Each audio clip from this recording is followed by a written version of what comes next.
Good morning, everybody. Well, we're back. And the most exciting, 2 years, 1 year? How long is it? It's been exciting for probably 3 years. This is a live version of the introduction you just heard. And my name is Earl Stewart. I'm in a studio with Rick Kearney and Nancy Stewart.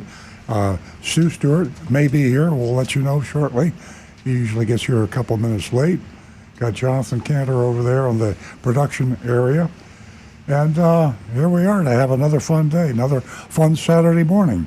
This is Eastern Standard Time where we're broadcasting, but we're all over the globe. So we got podcasts, we got YouTube, we got Facebook, we're all over. And if you're interested at all, you can find us somewhere. Our shows are archived. Jonathan puts together some great YouTube clips of every show. Really, the essence, most interesting parts of the show are on YouTube instead of hanging around for 2 hours while we yak and you listen to people that call the show. You can just get the essence of the subject that you're interested in at our YouTube channel, youtube.com/Earl on Cars, or just go to YouTube and ask a question, and you'll probably end up with us. We've been doing this for a long, long time. The car business, manufacturing and retail, is upside down. I keep thinking it's going to right itself, and I've been predicting, I think my favorite forecast is it's the end of this year. Well, I've been saying that every year, so I'm going to say it again, okay? End of this year. You can buy a car today, new or used, if you need one. I still don't recommend that you buy one because, we live in America, we're prosperous, we're fully employed.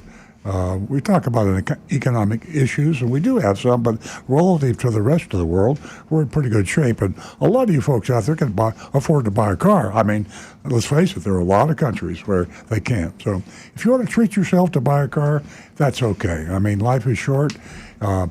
If you waited for the best deal on everything that you ever bought, you'd probably buy very little. Consumption, if you can afford it, is a nice thing to be able to do.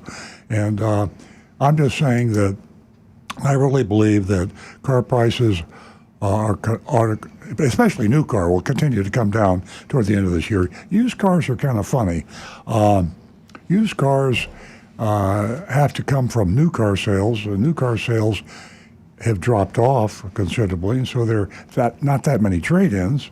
A lot of used car sales come from leasing. Leasing is really taking a big hit, so there's not that many used cars off lease, so the supply of used cars is limited. The price is coming down slowly. Used car prices are Stu's here, and used car prices come down, and then they go back up again. So it's even more important than ever to compare the new cost versus the used cost. For a while there, you pay more for a used car, if you can believe this, than the exact same model new car. I mean, that actually happened. So the educated consumer, this show still is a very important show to the people that are thinking about going out and buying a car, whether you need one or whether you just want to buy one. We've got some good stuff coming in. The best stuff that comes in is on you, the listeners, and we urge you to call the show. For you new folks who haven't memorized or written down the number, I haven't memorized it yet. I mean, I kind of memorize it, but I look at the sheet just to be sure. Our call-in number is 877-960-9960. 877-960-9960. And Nancy Stewart, my co-host, sitting on my left, she has a laptop and computer. She's looking at the screen. We have Jeremy in the control room. When you call and the show, 877-960-9960, Jeremy answers. And I think we've got 4 or 5 lines. And when we really get cranked, those lines are busy. And we try not to have that happen. We like you to get through. And then when you get through, we don't want to have you wait while I'm talking, or Rick, or Stu, or Nancy. So she will stop what we're doing. She'll wave at Stu, wave at Rick, wave at me, say, we have a caller. And we'll put the calls through priority. 877-960-9960. Now, some of you haven't got time to call, or you don't know when you can call, so you text. Anytime you want to text us at 772-497-6530. 772-497-6530. Our YouTube channel, as I mentioned before, is youtube.com/Earl on Cars. Rick Kearney, who is also our certified diagnostic master technician. Everybody on this show wears a lot of hats. So he's monitoring YouTube, and he gets a huge number of callers. Now, he gets calls for Stu, for me, for Nancy, but for Rick, because he can diagnose problems right here on the radio, on the streaming, wherever you may be. He can diagnose your car, save you a lot of money. I mean, not to mention the time. I mean, you got a little something wrong with your car. Do you really want to take the time to go to the dealer or go to the independent repair shop and go, the time? Time is money. I hate cliches, but that's a good one. Time is money, money is time. How true. So you don't want to take the time. Well, take 5 minutes instead of an hour and a half. Call 877-960-9960 or go to youtube.com/Earl on Cars and do a post. Rick Kearney will look at the YouTube. You can send him a video clip. You can send him an audio clip. Ask your question. We have probably more calls for Rick than just about anybody else, because you got to get your car fixed a lot more often. You have to maintain your car. That issue, that problem, whereas not as big as buying a new or used car, is far more frequent. So save yourself the aggravation, the time, and the money, and call Rick. You can reach us on our website if you haven't got time to listen to us on the show, earloncars.com, and we have got just about everything we do on the show right there. We even archive our mystery shopping reports, which is the highlight of the show. Stu is the cyber master general of our team of undercover agents. Right now our team is just one, but that's all we need. We do one mystery shop every week. Agent Lightning, amazing woman, and she's just, you talk about reality. She'll go in with her husband or her kids. She is really good. I mean, when I read the mystery shopping reports, even though I know who it is, the way she goes about it, it's just so real. She has learned exactly what consumers need to know and how to elicit that information from the salespeople. So here she is, undercover in some car dealership somewhere, usually in the southeast United States, and more often than that in South Florida, and she is responding to an advertisement, or she is responding to a situation. We always have a reason as to why we visit a car dealership. We like to revisit car dealerships because just because a car dealership strikes out and gets an F and we don't put them on our recommended list, we give them another chance. And if they do really well, just to be sure it's not a fluke, we go back and we hit them again. So EarlOnCars.com. You can really see in our archive all the shopping reports, and we have a good dealer list and a bad dealer list. We grade the dealers on a curve, so beware on the good dealer list. They're not all really good. They're good on the curve, but you know what that is. When you're in school, that's what they grade you. I mean, you could get a C, which really you might not be real bright, but everybody else in the class is not real bright either. You'll get a C. So we're talking about car dealers. None of them are real ethical. None of them are real transparent. I don't mean literally. I mean there are a few, but most of them aren't. Therefore, a C average means okay, they're average, but be careful if you're looking for a C average dealer. Okay, let me give up numbers one more time, that I'm going to get Nancy on the phone, because Nancy Stewart is our female advocate, and she has an incredible offer for first-time lady callers, and she'll tell you about that in just a minute, at 877-960-9960. You ladies out there listening, yeah, but you don't want to call, rethink that. If you call, You're going to have a real pleasant surprise. Nancy will tell you about that. Texting 772-497-6530. And I'm going to turn the mic over to Nancy. Thank you. Good morning, everyone. We're going to go straight to the phones. Julie has been waiting, and she's calling us from Coral Springs. She's a first-time caller, and she is going to win herself $50 today. And what a way to start the show. Good morning, Julie. Yes, thank you. Thank you for your program. You're welcome, Julie. You've won yourself $50 this morning. If you stay on the line till we're finished and talk with Jeremy in our control room, you can give him your contact information, and I will get you that check, and you will receive it in the mail. Thank you. That's wonderful. Thank you so much. Okay. I have a question. I'm kind of puzzled. I have an '03 Camry, so it's kind of up there. I don't use it too much because I am retired, and I don't know where to park it to protect it the best way. Sometimes I look at all the cars that are parked where the sun is beating down, and I think of all the damage that could be done if a car sits a long time in that kind of weather. Or am I better off putting it under a tree? And I have options where I live. And the tree would protect it from the heavy sun. However, there's damage from the sap that comes off of the tree. So, I mean, either way, I guess I'm going to be spending more money. I think cleaning it maybe. I don't know. Julie, I'm really puzzled where to park it. It's so funny. Yeah. Julie, excuse me, you have a lot of options. Really, you do. The tree is not one of them. I wouldn't put my car under a tree. As far as for a number of reasons, let me point out just one here. Sap and bird poop are two of them. The sap is so acidic and is so damaging to your vehicle, it just wouldn't be a good idea. Now, I'm just going to give you a couple of options because we have Rick here, and Rick can answer this question much better than I can. Also, I would think about a cover for your car.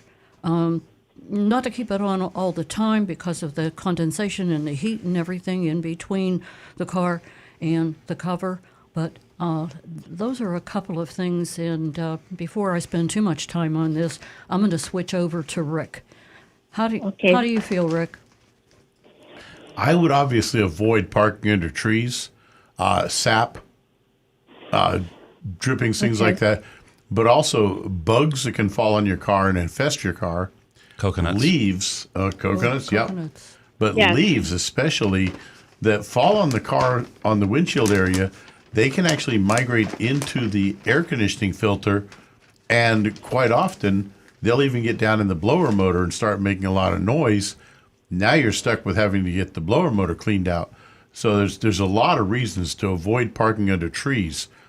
The best thing that I can advise is, because most of the Florida sun hits afternoon, if there are any tall buildings near you that are to the west of where you park, try to park to where the shade from that building would hit your car for the afternoon. That's when the heat really builds up the most, and having that shade then is the best time. That's a great idea, Rick.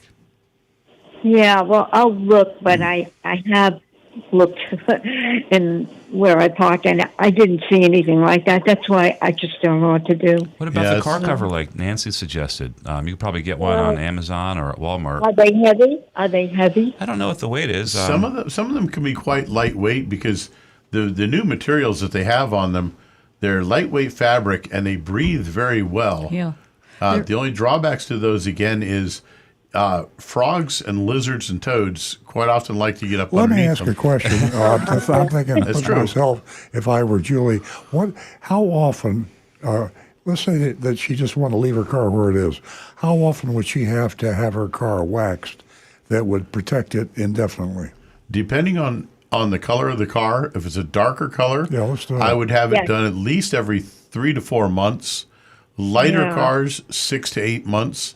And just find some place that does So I detailing. think the answer is, Julie, if you can afford to have your car waxed or do it yourself every 3 or 4 months, that might be that way you don't have to worry about buildings to the west and Yep. and the fabric of the cover and putting the cover on, taking the cover off.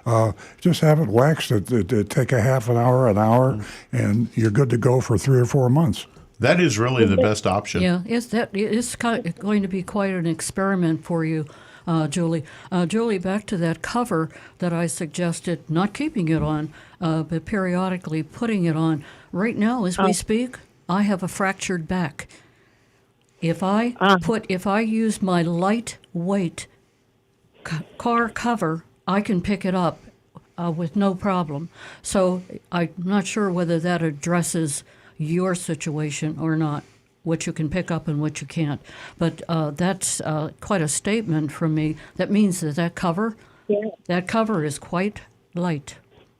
How much damage would the car actually get if it's sitting in the actual sun? Well, you got to phase the paint. You'll have to have a paint job, just about even good paint. And I'd be a little bit worried about What color is it? Did you say? It's an '03 Camry. But what is it? White?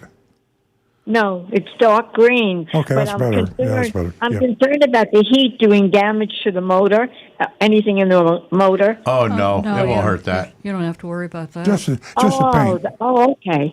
And the That interior. was that was my main concern. Yeah. So we're just looking at aesthetically.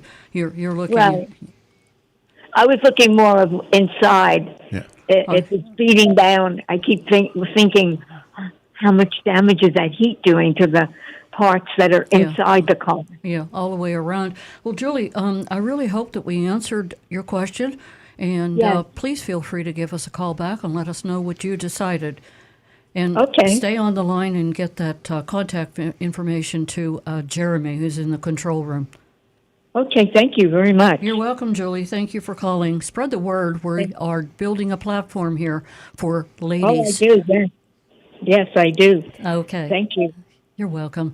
877-960-9960, or you can text us at 772-497-6530. Don't forget your anonymousfeedback.com. We love hearing from you. And I want to take a moment and thank all of you for tuning in to Earl Stewart on Cars this morning and spending this Saturday with us. And we have a whole lot to get to, and we are going to get to all of it in the next 2 hours. I want to give you a website to go to that's really important. And if you're wondering if the Florida car dealer is breaking the law, well, you can find that out. You can go to www.floridalawprotectingcarbuyers.com. So jot that down, and I will mention that again later on in the show. I should We are probably gonna- change that to Florida car dealer, not Florida car laws, not protecting dealers.com. That would be more accurate. That would be less ironic. Yes. Consumers, yeah. Yeah. We are going to go to Howard, who has been holding in Boynton Beach. Good morning, Howard. Good morning. Welcome. I have a problem. I had a 2005 Toyota Camry. I got it from my wife's roommate in college. Her mother died and left it to her, and she sold it to us very cheap for $2,000. It only had 51,000 miles on it. So I got in a wreck with it in the front end, and it didn't damage the fenders, but the whole hood and the radiator. So I was very, very close to home. So instead of getting a tow truck, I drove it home. I figured there wasn't that much fluid that ran out. I figured I could just take it right home. So I got it towed to the body shop, and it cost me $4,000 to get it the body work done, and he gave me a good deal on that, and it looked like brand new and stuff like that. So when he tried to start it and stuff, he said that he thinks it's a cracked block or a cracked gasket or something like that, the head gasket or whatever. So I took it to Ed Morris. I towed it down to Ed Morris Toyota. They wanted $9,000 to put a new engine in. That sounds excessive. So Wow. yeah, well, and then I brought it to this They only work on Toyota and Lexus in Delray. So I took it to him, and he said he would do it for like about $5,000, which I can't afford. I already, put $4,000 into it and this and that. So anyway, I had a couple $1,000 put aside and stuff.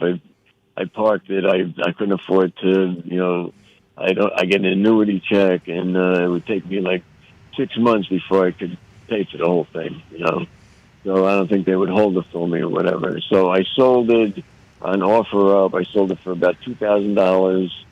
So I had that, and I bought a Toyota Camry 2007. And it seems to be running all right and everything like that. But now they tell me when I went to buy it and stuff, they told me that the title's good and stuff, and to give him some extra money, he's going to go get the title and registration for me. So I find out that it was an auction car. So we have to bring it down to Miami or something to have it inspected. Does that sound feasible to you?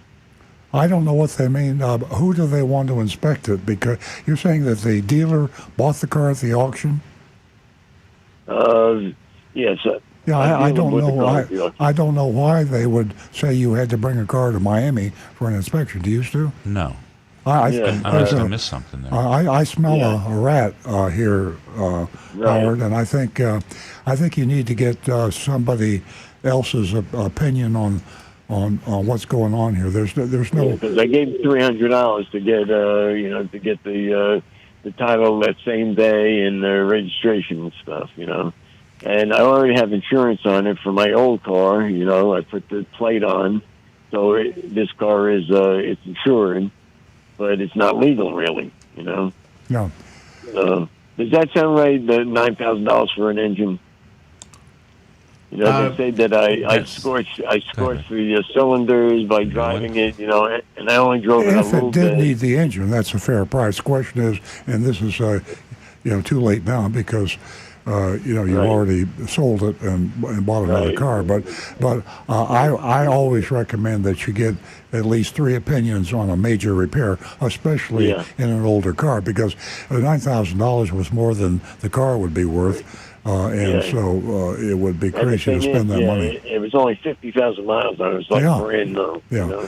But I'd worry about my 2015, and and if you're buying that from the dealer. No, I bought this privately. Oh, okay. It's a 2007. I bought it. 2007. I bought it for $3,000. Right, it had new tires and stuff. It runs fantastic. The oil's nice and clean. There's no soot coming out of the what do you call it, the tailpipe or anything. Because I heard that they're prone to burn oil. Hey, Howard. Howard, Yes. you said you were in an accident, correct? Yes. Okay, Right. and you've taken care of all that. That aesthetically Well, has been handled. That's it done. was my fault. It was my fault. And what you're wondering is something I believe that Rick can answer, and that was what you were talking about with the bolt. What was it? The cost of the engine, yeah. Yeah. That's actually about a fair price. But you've already gotten rid of that car. Yeah. For the 07, if it's a private sale, do you have the car in your possession now? Yes, I do. I got a bill of sale for it. Do you have I would tell them no. You need that title and registration in your hands immediately. Well, Right. the title. You just need the title. Then you can take the title to the DMV to get it transferred over to your name. Even though it was from an auction, out-of-state auction. Doesn't matter. Doesn't make any difference. And then you, at your leisure, unless you've already had this done, I would take your car to an independent mechanic or a Toyota mechanic and have it inspected to make sure that things are in good shape on it, just so that you don't get caught unawares. Some surprise. I took it to a private mechanic. Okay, perfect. Okay. Which I knew for 15 years, and he said it seems to be. He says pretty soon you'll need some front brake pads. All right. That's all he could find. Excellent. That's just wear and tear. We've got some callers waiting here now, but your situation is so important, Howard. We'd like you to call us back when you get some of this resolved. The most important Yeah. thing is that you've got a car and you paid the money and you don't have the title, and you need to get the Right. title ASAP because it could be a scam. I don't want to scare you, but Right. you really should always have that title in your hand when the cash Yeah. leaves your hand. I know, and I messed up. I messed up. Well, You know. And yeah, I, check and on I that know right away better. and call us. You don't have to wait till next week. You can call. You can send us a text about the Yeah. information. We'll call you and try to help you Okay. between now and then. Right. If you don't hear from me, I'm going to call you next week. Oh, Okay, good. great. Thank you. Thank you you, very much. Okay. Howard. I'll let you know what happened. Okay. Thank you for taking my call. Looking forward to it. Have a great weekend, Howard. Okay. Thank you. I love your show. Yep. Oh, thank you so much, I Howard. do. I love your show. I listen to it every week. We appreciate our callers, and you're one of them. You guys make Yeah. the show. Thank you. We are going to, I'm going to give you that number, 877-960-9960, or you can text us at 772-497-6530. Take advantage of youranonymousfeedback.com. We're going to go to Bob, who is calling us from Lake Park. Good morning, Bob. Good morning. I want to wish everybody a happy holiday. Thank you. It's Thank you. it's Easter, Passover, and Ramadan. There you go. This All weekend. together. You And got I it want all. to thank you. Yes, I want to thank you for going over and shopping Bremen Honda on my suggestion. And if you do remember, I told you that the online ad I saw was they said under MSRP, and I was surprised that you gave them a C. There, my friend. I'm much more in line with Nancy on the grades. You know, all things considered. I had a friend that went Oh, to boy. high school with. I had a friend that went to high school with Norman Bremen. Really? Yes, in North Philly. He used to own the Philadelphia Eagles. You know. Uh-huh. Yeah. He's quite successful guy. Yeah, And, his success stemmed from marrying a woman whose father owned a chain of liquor stores. So Oh. that didn't hurt I'll us. drink to that. Yeah, I think the liquor stores might be worth more than the Philadelphia Eagles. I'm not sure. Right. I didn't know that. That's an interesting story. And Rick last week was talking about the Ford Lightning F-150, and he said something about 50,000. You know, they've raised the price on that thing 4 times since they've introduced it. You can't get into the base model now. It's just a shade under 60. And if you go up to any of the other trims, you're up to 80 and 100. So this is what the manufacturers are doing. The new Mustang that they just opened the order books on, that was slightly redesigned to look like a Fox body car. They raised the MSRP on those things by 10%, which you never see in the car industry. Usually, even when they change over to a new design, normally the percentage of increase is never that high. So I think people are going to have shock when they go in to buy vehicles, not just on all the fees and everything, but when they start looking just at what these manufacturers are doing with raising the prices on the vehicles. It's quite distressing. And then you have to add on to that the interest rates now are around 7%, I believe I read. Yeah. In order so between the higher interest rates and the dealer fees and the addendums and the market adjustments and the manufacturers raising the MSRP, people are going to be hard pressed to get into a new car without having a huge monthly payment. True. You know, yeah. So that's that's basically. I just wanted to thank you for shopping Bremen, and I think you got to toughen up on your grades there, my friend. A C grade is. I wouldn't be. I understand you can't give everybody. You can't give everybody a failing grade, but he was advertising under MSRP, and he was. That's just a total fabrication. And We reserve the right to revise any grade, so we can always go back and okay. change it. I didn't know that. Oh, okay. Well, I would suggest you might want to, think about maybe taking another look at that. Yeah, You and know. Bob, That's fair. I try really hard to be so fair, and it's so difficult when certain things are so obvious. So that's my reason for Okay. the way I vote. I know. I'm kind of in line with your the way you vote. I'm a lot more tougher. Yeah. And And I did want to tell you, I did check with the one out-of-state dealer for the Mustang out in California, and they won't do it over the phone. They won't sell me the car. You have to be present to do the deal with him for this car, and you also have to do the shipping through him. So I would have to fly out there. I'm not going to do that. I would have to fly out there and then have to pay use his shipper to bring the car back if I didn't want to drive it. So that's he told me to give you a follow up. So so I did check on that one vehicle. But Great. I enjoy your show, and I hope you have a very nice holiday. And Thank you so much, Bob. We keep up enjoy the your good company. work. Okay, thank you. Bob. Have a great day. Have a Bye-bye. great weekend. Give us a call again, 877-960-9960, or you can text us at 772-497-6530. And don't forget, we have that mystery shopping report coming up, and that is the last half hour of the show. I'll keep it a mystery. I'm not even going to mention the name. We are, and also don't forget, ladies, we have $50 for the first new lady callers this morning. Julie has already called this morning, and she won her $50. We're going to go to Howard, who is giving us a call, and Howard's a regular caller from Jupiter. Good morning, Howard. Good morning. Happy Easter. Another Howard. Fine. Hey, how you Easter. doing? Happy Passover. Okay, Great. great. Okay, I have a question for you. Okay. Did you hear about insurance companies not wanting to insure Hyundais because they're bad? I heard this 2 weeks ago. I don't know how true it is. Yeah, Hyundai and Kia. It's they're so easy to steal that they're afraid, and I don't blame them. I mean, they're the only two. Actually, it's one manufacturer. They own both companies, and they just never made the upgrades, which are the upgrades now in anti-theft are remarkable. It's really hard to steal a car today unless it's a Kia or a Hyundai. So those particular year models, the insurance companies are being smart. They're going to say, we won't insure them.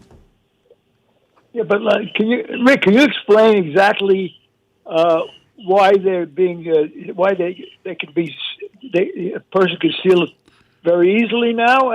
I mean, to me, in New York City, there used to be guys that had a certain machine or something, and they were able to calibrate the car so they were able to get in. But cars have progressed so much now that's impossible. So, what makes the Hyundai easy to steal? What exactly is the problem there? They don't use locks. They're using very old technology, and it's a technology that's very easy to get around. Like their immobilizer system just can be defeated without really needing any special high-tech spy equipment to do it. And it just, unfortunately, their systems are very amateurish. They're elementary. And I'll read from Colonel Google. Why are thieves targeting Hyundais and Kias? Many modern Hyundais and Kias lack a useful anti-theft device called an immobilizer, which prevents a vehicle from starting when someone attempts to use a key or key fob that doesn't match the car key. So it's just they saved a lot of money on not spending on some technology that should be vital and required in a car. I just read an article about this device that was banned by Amazon. It's called the Flipper One. Did you hear about this? No. I never heard about it until I read the article. It was a little device. They sold them by the millions on Amazon, and they could be used to skim credit cards, open garage doors, open car doors that didn't have the newer generation rolling the code encryption and Yeah. what they call rolling codes. But I was pretty horrified that I thought something was being sold for years for like $20 that millions of people could buy and steal your credit cards in your car. It's insane. Even today, you can go on Amazon and buy a set of lock picks, and you can go on YouTube and find all kinds of videos on how to use them. How to break into cars and houses. Howard, did we answer your question? No, absolutely. I never thought you had this much information about it. I got I Google. didn't have any information. Yeah. Yes, you do, I have Howard. Google also, but I didn't Google, so my fault. Okay, thank you very much for all the information. As always, you guys are great, and I'll call you up next week. Thanks, Thank Howard. you, Howard. Thanks, Howard. And Howard, you probably hung up, but you can listen on the No, I radio. didn't. I didn't mean to put you down for calling. That was a great question. And the fact that I got it on Google, the fact of the matter is that I don't know what percent of the planet, it's got to be at least 50% of the population are like me. Either Stu has to remind me or Nancy. I say, now how am I going to do this? And they'll say, Google it. And I go, duh. I mean, it's not in my nature. That's the way I was born and raised and educated. I mean, you know, when I went to school, I used a slide rule. I didn't even have a calculator. So what's Google? And my mind won't adjust to the fact that we have almost every answer in the world available to us online. Not just Google, but there's so many You can sources. relax your brain. And I'm glad you made the call, Howard, because, as I say, most of the audience is not going to Google these things. I mean, when Google finally takes over, there will be no more Earl and cars because you'll have all the answers. Well, ChatGPT is practically there. So. Thanks for calling. Thanks. Great to hear from you, Howard. Give us a call toll free at 877-960-9960, or you can text us at 772-497-6530. And don't forget, I need one more lady caller to win herself, a new lady caller to win herself $50 this morning. And while I'm on the topic, ladies, did you know that there's more being done to make women safe in cars? But why not be bolder? Why don't we do more? Why don't we have, women being as safe as men? It's a win-win situation. And also, did you know that the Insurance Institute for Highway Safety has found that female drivers have about twice the odds of suffering from a severe injury in a frontal crash? Also, women suffer more injuries to their lower extremities. And that was in the April 3rd edition of Automotive News. And here's an interesting site you might want to go to, anyone, ladies, men, and that is the Auto Professor. The Auto Professor website provides a new vehicle safety rating system called Auto Grades, based on on crash statistics, which includes safety information pertaining to age and gender. That'll take you a long way. So maybe you could go to the Auto Professor on your PC and pull up that website, the Auto Professor. 877-960-9960, or you can text us at 772-497-6530. Okay, now back to the recovering car dealer. Well, let's get to some text. We got any text too? Yeah, we do. We got Anne-Marie's kickoff text waiting for us. She says, good morning. The pandemic played havoc with the supply chains. It limited availability of vehicles for several years. It appears that things are finally improving and more vehicles are arriving at dealerships now. Since you're a Toyota dealer, I'll limit my questions to Toyotas. One, which models are the easiest or fastest to get right now? And two, which take the longest to get? The general answer is the cars that they make more of get here faster. And I can give you an example because I actually pulled up our wholesale estimate for the next 90 days or so. So in the next 90 days, we're going to get about 350 Toyotas allocated to us. And just, I'm looking at the numbers here. So out of all those, we're going to get 37 Corollas, 58 RAV4s, 21 two-wheel drive Tacomas. But then I'm looking at the same list. We're going to get one Prius, no Prius Primes. Well, that's how many cars we're going to get. No, I'm saying this. So that the answer is Corollas are fastest to get, Camrys, regular RAV4s, but the plug-ins, hybrids. Let me interrupt one more time. Sure. The hardest to get, and the question is, the reason Toyota builds a lot of Corollas because there's a whole lot of people want to buy them. So if I'm a Corolla buyer, am I going to be able to buy a Corolla a lot faster? I'm trying to explain that. Okay. So we're filling those orders every single month. There's 37 people who are waiting for Corollas or getting them. So it's only taken a month or so to get a Corolla. A Venza, which is a hybrid crossover, In that 3-month period, there's only going to be one delivered to our dealership. That means for the dozens and dozens of people waiting, only one of them are going to get a Corolla. Yeah. I mean, get a Venza if they're waiting for And a of Corolla. course, the same thing would apply to accessories and colors. To pick a Corolla that is fairly popular. Yeah. If the fastest way to get a car, if you just had to get a car, you'd say, I need a car in any color, any price, and you get one right then. Yeah. If you wanted a particular model, be broad on the colors and equipments, even trim levels. If you're not particular about what you want to get, say, I have a very, very broad. Give me a lot of options, and you'll get one. So. Yeah, that's a good point, Stu. Because I think there's really a lot of consumers who don't realize whenever they get into the detail of the car that they want shocking pink or something, it is really going to slow down the process. Talking about my shirt? Yeah, exactly. So if you need a car and you want a car right now, you can get one. Yeah, you'll get one if you just don't have to have so many particular. Rick? Hey, Stu, you just answered questions for 3 of my YouTubers here. Okay. But the one question I also have is from Toyota Tacoma 1952, what's the average time to get a new Toyota Sienna or a Highlander Hybrid XLE? He'd like to purchase one, but he doesn't want to wait 8 months to a year to get it. Start looking at possibly used ones, but you're going to be, like we were just talking about earlier, the prices are pretty high. And what Stu and Rick are talking about is the price, a fair price, a reasonable price, which is not by today's standards. So if you find the car you want on the showroom floor of the dealer, there could be the reason that he's asking $10,000 over sticker, or even higher.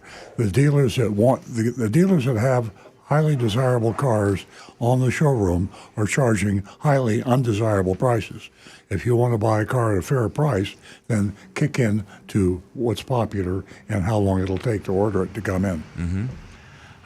But if you're set on those, possibly a used one would be a quicker way to do it, because you're looking at these Siennas. I mean, they've picked up production, and also have some information. Like, for example, we were talking about how they're making. Anne-Marie mentioned in her text how their production's picking up, the supply chains are getting more free. We know that in the second half of the year, for example, RAV4 hybrids, which are pretty tough to get right now, it looks like they're almost doubling in production in the second half of the year. So we're going to get more. So we'll probably be getting more news like that as time goes by, because that was actually surprising to me to see how many RAV hybrids are going to be being made in the second half. So yeah, stick to the bread and butter cars, nothing special, and you can get them quicker. Cool. All right. Let's see, another text. I have one for you, Mr. Stewart. Earl, where are you from before Florida? How long have you been in the car business? Before Florida, I was not on the planet or the universe. Right, you didn't exist. So I was born in Fort Lauderdale, 1940. And how long have you been in the car business? I know these answers, but this is directed towards you. Stu handles my biographies. 1968. He went in the car business approximately 5 months after I was born. Yeah. So I actually knew him as an engineer. Stuart Pontiac, 1928 South Dixie in West Palm Beach. Telephone, Temple 234555. Okay, here's another text. This is from Sandy. She says, I purchased a 2023 Sienna in December. We were just talking about these. And received only one key fob. And was told the second one will be mailed to me by Toyota, and haven't received it yet. Do you have an idea when they're getting sent out? And I texted to find out. We were told 4 to 6 months, so you're close. So we're about 4 months since then. So, but we could probably make a call, and I will make an announcement next week if I hear anything, or just call me or call the dealership. We'll see if we got any notifications. But we were told 4 to 6 months, and I think I'm caught up on texts. Okay, Rick. Well, that actually Robert Gardner had been asking that question about Earl, so I guess he got on both the comments there. That leaves me with pretty much just one from Guy Larrabee. He says, good morning. What do you think of Toyota's new president doubling down on hydrogen, no existing infrastructure, and praising Tesla's no dealer model? Well, I go back to what I said last week, and a lot of people didn't hear what I said last week, which is this. I don't. I'm afraid to count Toyota out. My personal opinion is the hydrogen route is the wrong route. Rick told me this morning, I didn't even know this, that Toyota is going to be building a hydrogen burning car, meaning you fill up with hydrogen in addition to the hydrogen fuel cell, which would be an electric vehicle. They have got tremendous insight. The thing that some companies like Toyota they have the ability to look into the future and not worry about the short run. In order not to worry about the short run, you got to have a lot of money, folks. I mean, you got to be able to suffer some really downswings. And Toyota is really taking a huge gamble by not jumping on the EV Express. Well, I think that they shifted towards that. They're just not letting go of well, hydrogen. yeah, but they're not shifting much. And it reminds me of the days of Prius. I can go back and see in my mind's eye people laughing. I remember the president of General Motors. He was bringing down the house at speeches about this Prius. This Prius is going to be a hybrid. What a joke that is. And look at it. It really looks stupid. And blah, blah, blah, blah, blah. And everybody thought it was a joke. Well, the rest is history. So don't count Toyota out, Rick. One of the comments that I saw on that was that they're also looking at the idea that hydrogen fuel cell cars and hydrogen combustion engines would not require the major amounts of lithium and nickel metal hydride batteries. So these are issues that they're looking at for the long-term future. I'll say this also. Toyota also has a conscience, believe it or not, and it's a corporate, a huge corporation with a conscience, and they are thinking about the carbon footprint, and they're thinking about the global warming. And this is such a political subject that I don't even like to bring it up on the air, because you got them that's for it and them that's against it, and they hate each other. Well. I know what I feel, and I think I know what Toyota feels, and I think that I'm not going to worry about this because I'm 82 years old, but my great grandchildren are going to worry about it, and I think this will be one hell of a lot better planet for my great grandchildren if we had reduced the carbon footprint much greater and faster than we're now doing. And I think Toyota's looking at it as they're not worrying about the great-grandchildren. They're looking at the great-great-great-great-grandchildren. They're really taking a long view on this. I'll call you and raise you one great. I hear you. Okay. But it just seems they're really doing the long-term view. They're looking long. So, hey, it's refreshing. It is definitely. Stu, do you think it's because of Koji Sato that they're being a whole lot more aggressive because he's younger and has, so much input, so much intelligence because of his age? I was thinking so. I always thought that Akio was young and like the young fresh blood for Toyota, and it kind of turns out I think I'm close to age with as Akio. We're both in our 50s. I think Akio might be a little bit older than me, but it turns out we're no longer the young kids anymore. So we're fascinated with Toyota because we're Toyota dealers, and so that simple answer is I think Toyota is making the wrong choice, but I also think Toyota of the past has proven to be a hell of a lot smarter than I am. So I hope I'm wrong, or I don't know. Maybe I hope I'm right. I don't care. It's interesting also that Koji Sato is also praising Tesla's no dealer model. I wonder if Toyota wants to try to follow that themselves and not have dealers. I'll say this, and Stu's talking about the fact that the top dog in Toyota is saying, I really like Tesla's no dealer model. No other manufacturer would say that, but they all believe the same thing. The manufacturers, they're between a rock and a hard place. They created a monster with car dealerships, and they hate it. And in the room that has been debugged, so there's electronic listing devices, and the doors closed and it's soundproof. All these CEOs of all these manufacturers saying, "How the hell are we going to get rid of these car dealers?"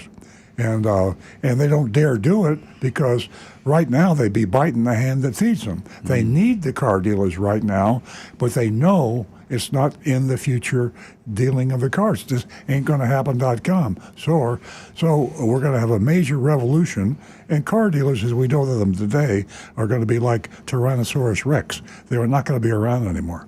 With lips. Yeah, well, Okay, let's switch gears for a minute. I'm going to talk about female car buyers and what is the most popular and what is just not the most favorable to them. Ram, GMC, Ford, Tesla, and Dodge have the lowest female buyer representation. Now, I'm not sure how accurate that is because I see it a little bit differently, but that's another show. The most popular with women is these brands are the highest female buyer representation. And it starts out with Buick, Mitsubishi, it goes to the Mini, the Lexus, the Infiniti, the Mazda, the Kia, and the industry average. It's very interesting what women like and what they don't like. Anyway, they're being looked at, and the auto industry is taking them seriously. On another note, I have $50 for one more new female caller. Our telephone number here is if you have any questions at all. If you have any texts, you can get in touch with us with YouTube, with Facebook.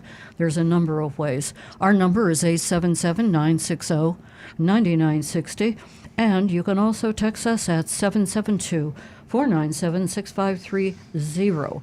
Don't forget your anonymousfeedback.com. Now back to the recovering car dealer. Nancy spoke earlier about safety and cars designed for people, not just for men, and the increased risk, death rate, injury rate in most cars to women over men. And she also mentioned the website, theautoprofessor.com, the theautoprofessor.com. I didn't know about this. It was featured in Automotive News from a letter written to the editor of this week's Automotive News, and that letter was regarding a woman that I haven't heard of, Norma, Huble. I'm ashamed to tell you, I'm not sure how you pronounce it. Is it Huble or Hubble? I'm going to say Hubble. And she's also on public radio. Now, this website is amazing. If I were a woman, in fact, I already wrote it down, so write it down. This website, it's just theautoprofessor.com. Kind of easy to remember, the Auto Professor. I feel like I'd like to be called the Auto Professor, but I'm not. So remember, theautoprofessor.com. If you're a woman, go to that website. It isn't a bunch of reading to do. Just pick out the car that you're thinking about buying, or several cars. They give you the safety rating of women in these cars. I didn't know this website existed until it was mentioned in Automotive News. So right now, as you regular listeners of the show know, cars are designed by men, they're built by men, they're sold by men. I mean, it's just a shame. They just forgot about the women and the whole process. So, because women are built differently than we are, you don't have to be a rocket scientist to know that in a crash, they're going to get injured. And they get injured far more often, far more seriously, and in some cars more than others. So, if you're thinking about buying a Honda Accord or a Chevrolet Corvette or a Toyota Corolla or a Rolls Royce, whatever you're thinking about buying, go to theautoprofessor.com, put the car in, and they'll tell you how it compares in safety. I mean, what could be more important? Or how about you have women in your family? Are you sisters, aunts? Anybody. It doesn't have to be women, but if you have women riding in your car, don't you want to be safe? I mean, if I were Uber, if I owned Uber, or I owned Lyft, or I owned some big fleet, I'd be bragging about the fact that I only use cars in my fleet that are safe for women. And you manufacturers out there, you morons, that are still building cars today, just ignoring the safety of women. Boy, you want to get edge. All you manufacturers, you hate Tesla, or Ford hates Chevy, and everybody's competing. But what you're forgetting, half the buyers out there are women, and you're building unsafe cars. So that's my rant. I thank you for that, and so does everyone out there that's listening. I mentioned earlier you're a big part of the show. We certainly appreciate you, and we learn so much from you. Give us a call toll free if you would like to ask any questions at all or advise us on what we don't know. Our number here is 877-960-9960, and you can also text us at 772-497-6530. I'm going to go back to the phones, and we have a few that are lined up here, and I'd like everyone to be patient. I'll get to you. And I have Nancy on the line, and I have Shelley on the line, so hang on. Renee. Good morning, Nancy. Welcome back. Hello? Hello. Welcome back, Nancy. Oh, it's Renee. My name's Renee. Oh, Renee? Okay. Yeah. Renee, Nice to where meet are you you. calling You're from? Nancy.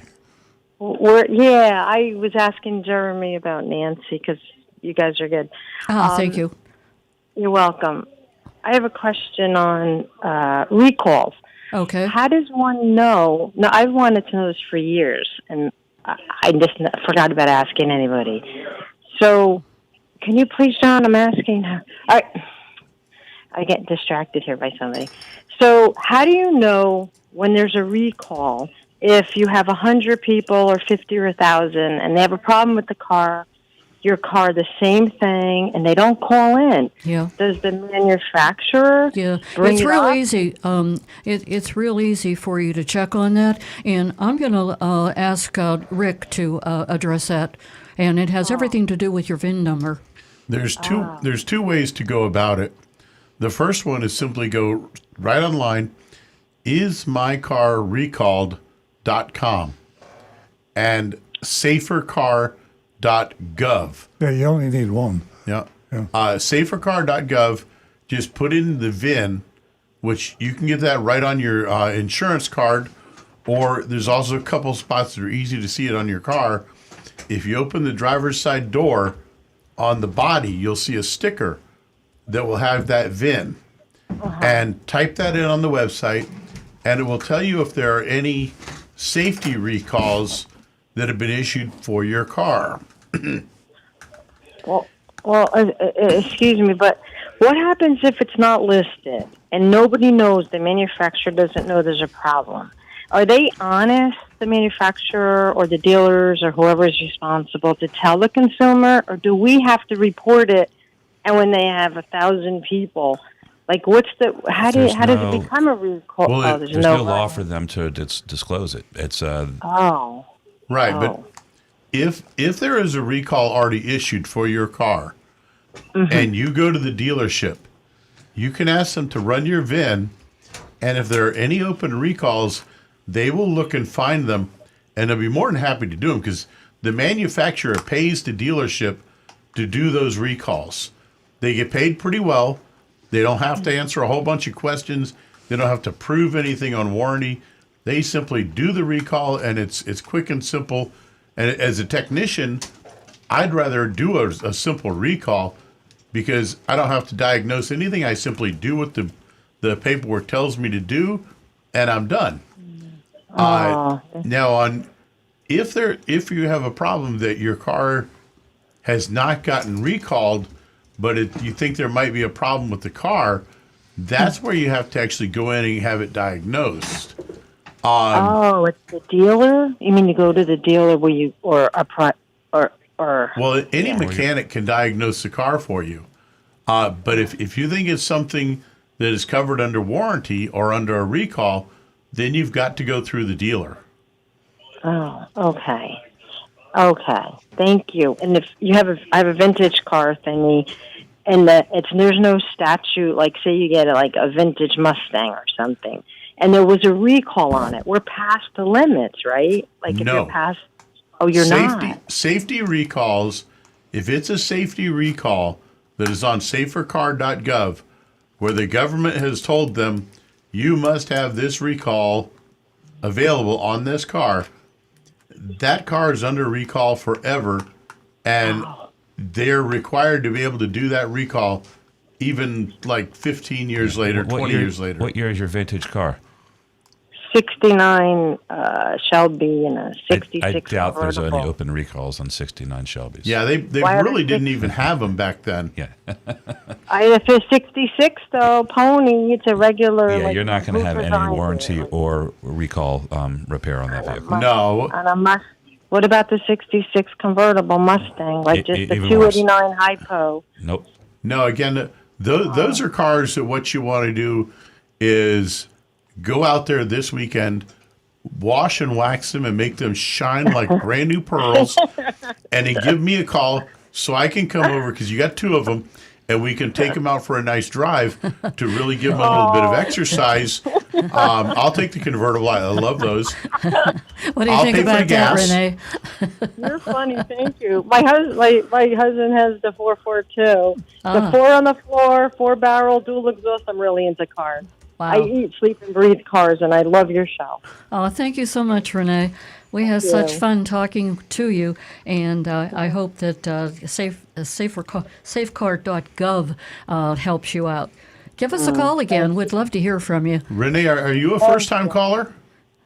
I'm a second. I called last year, and you guys answered my questions fantastically. So I called again this year. Yeah. Awesome. Good to hear from you again. Same here. Keep it up. Kudos. Oh, to thank your you show. so much, Renee, and thanks for supporting the ladies here at Earl Stewart on Cars. Give us a call again. Of course. Of course. Thank you. Anytime. Thank you. Thank you. Have a great weekend. We're going to go to Shelley, who is a first-time caller, and she's from New York. Good morning, Shelley. Hi, how are you? We're well, thank you. Shelley, stay on the phone after we're done talking and talk with Jeremy and give him your contact information. He'll pass it along to me, and I will write you out a check and mail it to you. Oh, wow, thank you. You're welcome. yes. What can we do for you this morning? Sure. My dad simply loves your show. He's calling. He lives in West Palm, and he says, "Hey, you better call them and ask them the question." I just bought a Kia Soul. Love my car, 2023. But then I hear on the news that they are stealing these cars left and right. Do you know if Kia's doing anything to, kind of make the car more safe? Safer? Safer. and Yes, lock-proof? but it is a really safe car right now. I don't know how people are getting in. Besides, the safety features are beyond. Like, I can't even tell you. yes, exactly. You want to know whether they're doing anything to keep the car, in your possession, number one, and locked up, and everything. Well, you heard about insurance for Kia and for Hyundai, and it doesn't exist. But I'll let Rick talk to you about the safety of your vehicle. Yeah, right now I'm not aware of Kia doing anything retroactively to try to help prevent those. Things that you can do are install a good aftermarket alarm system with a kill switch, something that will disable the ignition. That's really the best options that you might have. Right. Oh, boy. Okay. Well, I appreciate it because I didn't think, when I bought the car, like I said, I've had it for only 2 months, and the safety features are amazing. And then I'm driving and I hear, thank goodness I already have insurance for the car, but I didn't think it could get any safer, and now they're stealing them left and right. I'm telling you, if it's not one thing, it's true. Oftentimes, the inexpensive anti-theft device is something that tricks the potential thief into thinking there is a device, even if there isn't one. So they have decals for your car. This car protected by anti-theft device, and of course the cheap one is the old post that you can use to tie, lock your steering wheel. But anything you do toward making the potential crook who's coming to steal your car, he's going to go to the one parked next to you that doesn't have the decals on, even though it might have the theft device that yours doesn't have. He's still going to avoid your car. Right. That steering wheel club that Earl mentioned, I loved how people were all about Well, yeah, but all they got to do is take some liquid nitrogen and put in the lock, and then they break the lock. I kind of wonder, Earl, how often do you walk around with liquid nitrogen in your pocket? Never leave home without Right. it. And he's a chemist. Good point. Well, Shelley, thanks so much for giving us a call, and spread the word that we just want to, build this caller base for ladies, make them just as important. Thank you so much. You're welcome, Shelley. Have a wonderful weekend. You too. Alrighty. 877-960-9960. We're going to go to Howard, who's holding in Fort Lauderdale. We've had a run of Howards this morning. Howard number 3, come on down. Good morning. I'm going to turn down my radio. Can you hear me? Yes. Okay. I don't want to. My name. Hello. Yes, we're here. Yeah. Yes, ma'am. I'm sorry. My name is Howard. I've been selling Kias 30 years. I'm 52 years old. The car, I remember when I was selling Sophia Kias. They were like $12.99 at the time, $12,999. Yeah. I was selling them. I got a Kia. I love Kia so much. I got a 2016 Optima. The car had an oil consumption problem in the motor. I'm the second owner of the car. I bought the car with only 12,000 miles on it at Gunther Kia over there in Hollywood. I love this car. So what I did was I always got the oil changed, and I've always had the records on when I did the oil change. So when I went to the dealership and Rick Case over there in Sunrise, I live in Sunrise. Mm-hmm. They wanted proof that I did the oil changes. That's what they requested. So I got all the proof. I went to the oil place. I didn't get the oil changes done at Kia. I got them done in another place that I trusted, and they gave me all the paperwork. Went there, and they told me at first they weren't going to do it because of the mileage. But I'm the second owner, so at 58,000 miles, it was still good, and I proved it. And Kia put a brand new motor in this car. I just want to thank Kia. I love Kia. They ride like Mercedes. They're the best. Well, Howard, I agree with you. As a matter of fact, I think that Kia and Hyundai both have reached very high status in consumer demand. Interestingly enough, last year, more Kia dealerships were sold, Kia and Hyundai dealerships, than ever before. The dealers are starting to realize now that it's a great car, high quality Kia Hyundai. This thing with the theft, there's a lot of talk about it, and it shouldn't have happened to Kia. But in terms of quality, reliability, look at Consumer Reports. You're absolutely right. Kia is a fine product. Rick, can I just say one more thing to what you just said? Sure. As far as that goes, I got a letter in the mail from Kia, and they sent the anti-theft thing, and they told me to bring the car to the dealership, like you said, about fixing the problem. Like all they need to do is run the VIN. They sent me the letter that stated in that, and I have Geico insurance. I've never had a DUI, never had a ticket. I'm 52 years old. And my insurance is $40 a month. Wow, that's pretty good. I mean, I'm just a little confused on some of these people saying that the insurance will cancel them. I'm in the hottest spot of theft. I'm in Fort Lauderdale, Sunrise area, and let me tell you something. This car, I'm a little embarrassed to tell you guys this, but I've actually been thrown out of my house with my girlfriend and I. And I've slept in this car for 3 days. Ah. It's a comfortable car. No kidding. Was it the girlfriend's house or your house? No, it's my house, but I left boy. and took off. You're a real But gentleman. I love you guys. I love you guys. I hear you. I love talk radio, and you guys are awesome, and I appreciate everything you guys ever say. You're on point. Oh, thanks so much, Howard. Howard, Yes, how much did you say your insurance was in your 52? I pay $45 a month with Incredible. Geico, and I have a $500 deductible. So Right. I mean, the people that are saying that their insurance is this and that, there's a backstory to that because maybe their driving record's too high. Not the fact that it's a theft car. Yeah, We don't exactly. have the other side of the story. There's a lot. There's a lot of factors. Yes, ma'am. Yes, ma'am. And I love you guys, and have a great day, and happy Easter. Happy Thank you. Easter, Howard. It was great talking to you. 877-960-9960, or you can text us at 772-497-6530. And we're going to go to John. John's a special caller. He calls us from Palm City every week. Good morning, John. Good morning. Two topics came up concerning me. One was a 69 Chevy. The second is oil consumption. For 60 years, I've been buying brand new Chevrolets. I was a General Motors man. And in 1969, Rick would appreciate that, I had an SS396, brand new Chevelle SS396 with a Muncie 4-speed. Every the heavy 200 Chevy.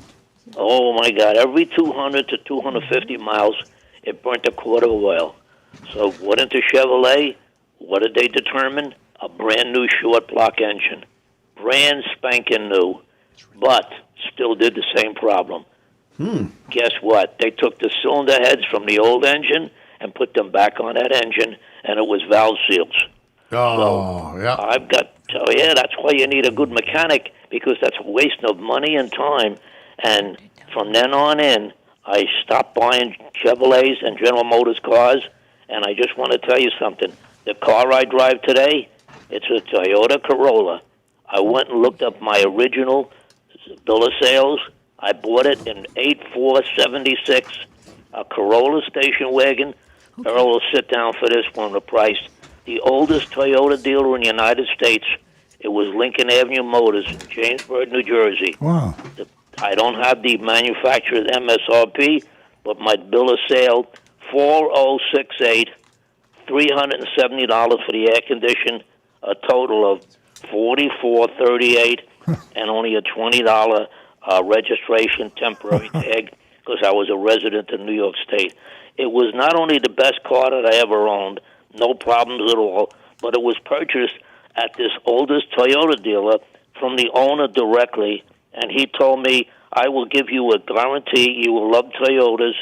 If you are unsatisfied with this car in any way up to 30 days, return it to me free, and I'll give you the check that you bought it with the credit union.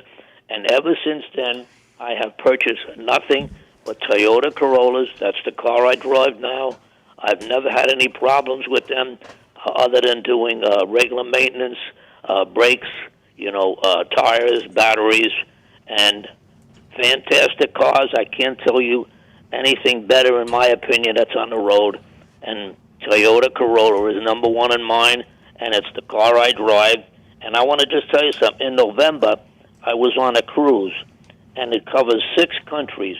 And 6 of those countries, when I stopped in the ports, I asked the original, owners of cars, and it's different brands of Toyotas in those places.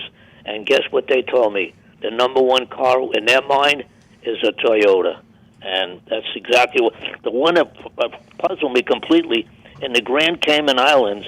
That's British owned, and it's right-hand drive. Yep. Well, guess what? The Toyotas that were in there, for some reason, allowed the left-hand drive. That was like a mystery to me. But by far, people that I spoke to said number one car, Toyota. I can honestly tell you, from my experience of just noticing cars on the road, some of the oldest cars I see still going are Corollas, and they still Let's be careful. command a good we're price. getting up to be branded in infomercials, so Yeah. we have to be careful here. Absolutely, I agree with you. There are other fine cars that are out there, no question about it. Honda, Kia, we just talked about Hyundai. Yeah, there's some amazing quality cars out there, and American cars too. I know you never bought a Chevrolet again, but I promise you, John, if you bought a Chevrolet today, you would be blown away. The Chevrolet is a high quality vehicle. It's just quality has made a quantum leap in just the past few years. And it's sad that Buick and Oldsmobile were discontinued. Also great cars, in my opinion, too. Yeah. Absolutely, good point. There's so much competition out there. You're absolutely right, John. And there's so much to look at with some amazing new features, safety features, and the auto industry has certainly become they're really putting vehicles out there that can really accommodate each and every one of us. If a bad car was built today, it wouldn't be around. A No. Yugo was a perfect example. Absolutely.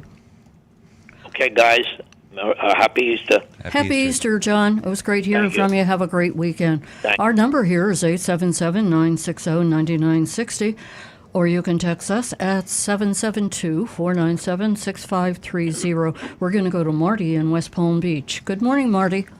Good morning. How are you today? We're great. Marty. Nice to hear from you. I have a question for either Rick or Stu.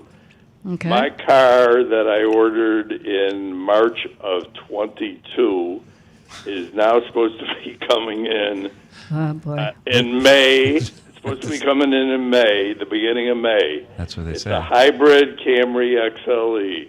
My question is, since I've never had a hybrid before, a few hybrids I've driven in, I hear sort of like a whining noise. Not that I'm whining, but I hear a whining noise, and I'm just Did you check the wondering, back seat? is that normal, or do I have to bring it back already once I get it and hear that noise? When are you hearing the whine? It just sounds like it's whining a little when it accelerates and when you slow down. Now, here's one thing it might It's not be. my car, though. The reason I mean, I'm just gonna speculate here before then Rick will jump in. The hybrids emit a high frequency sound to give it noise because when they're in that battery mode. So when you start off slow and the electric motor is not running, or you're pulling into a driveway and it's all EV, it's silent, and you would possibly sneak up on somebody and kill them. So it makes this what I describe as an otherworldly demonic howl. That kind of like this, and I can hear if I'm in the backyard and my wife or my son pull up in their hybrids, I hear this this whiny sound, and it's designed to alert animals and pedestrians. That's what I think it is. But Rick, if there could be an issue that, especially in reverse, yeah, because 90% of the time when hybrids are in reverse, the gasoline engine shuts off. So you get this wailing sound. Yeah. And at one point... It's literally made by a speaker. Yes. Yeah. It's at one point, they were going to make it a customizable sound. Right. Like so jungle you could noises. choose your own. Like bongos. Right. And parrots and crickets and things like that. But really. they decided, no, let's go with this standardized sound so that anyone who hears it would recognize this is a hybrid. Yeah, it is kind of spooky. Does that sound like what you're describing? Okay. Well, what I'm saying is I don't have the car yet until May. But I'm saying I've been in a couple. Oh yeah. hybrids. Yours is going to do that too.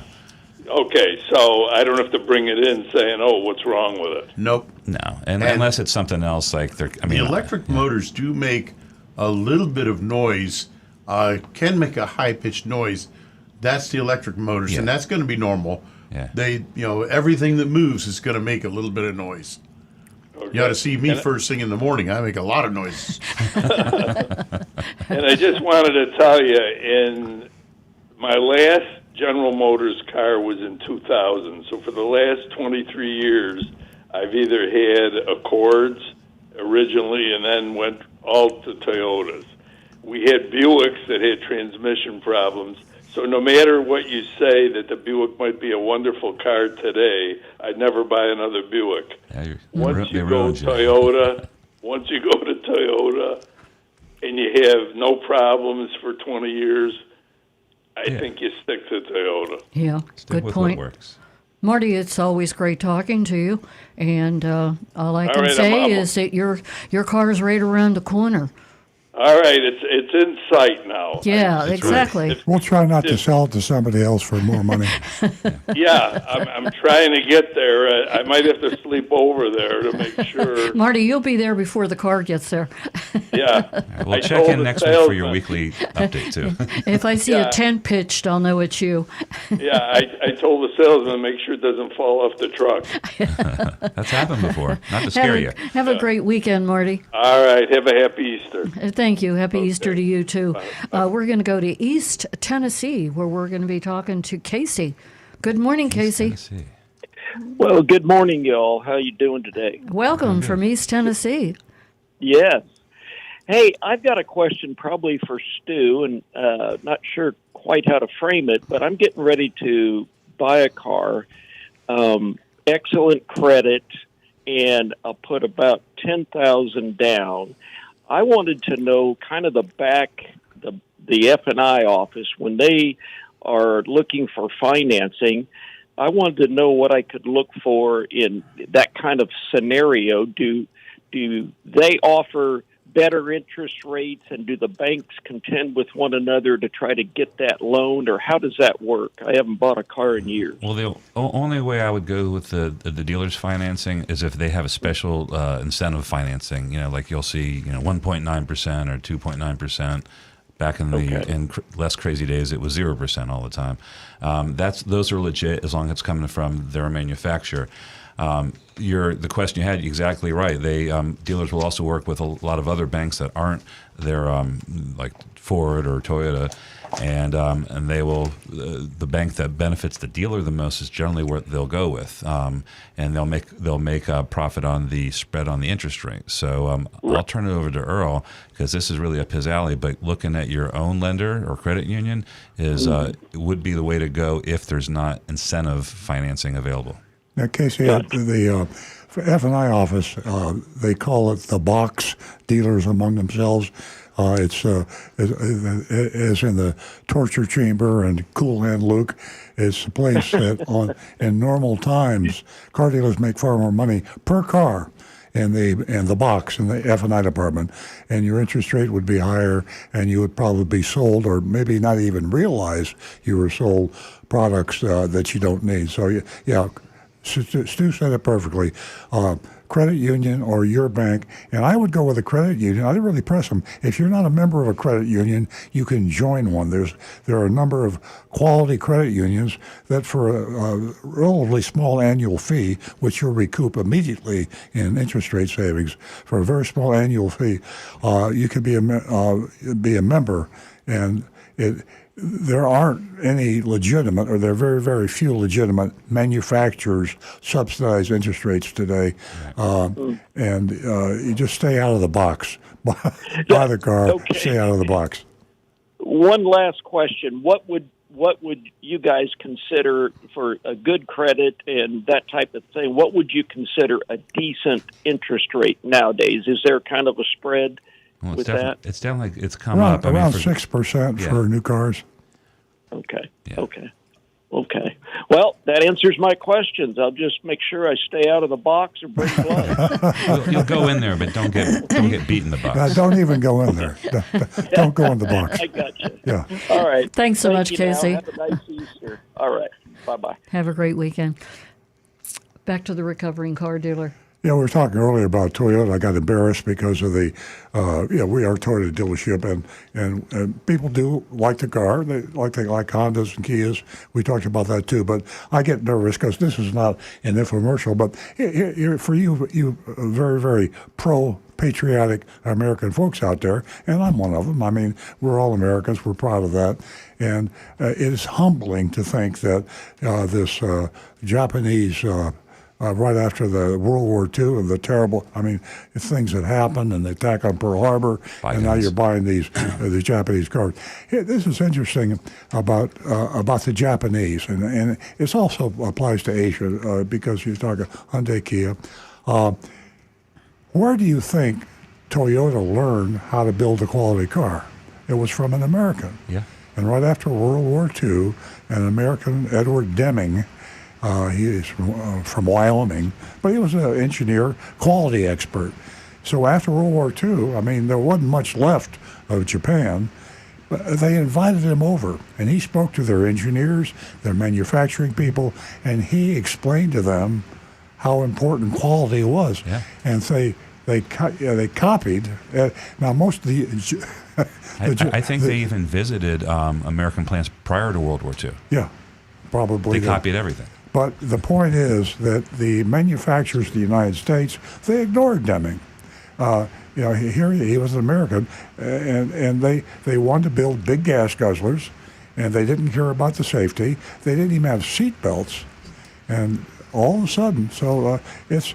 I guess that the moral to this story is that the best people, the best companies, are those that admit when they don't know something, and are not afraid to take advice and seek out someone that can do better. The Japanese have a saying, Toyota, and I'm sure all the Japanese manufacturers, Honda, have this saying, Kaizen, Kaizen. Kaizen is a Japanese word for continuous improvement, and it means what it says.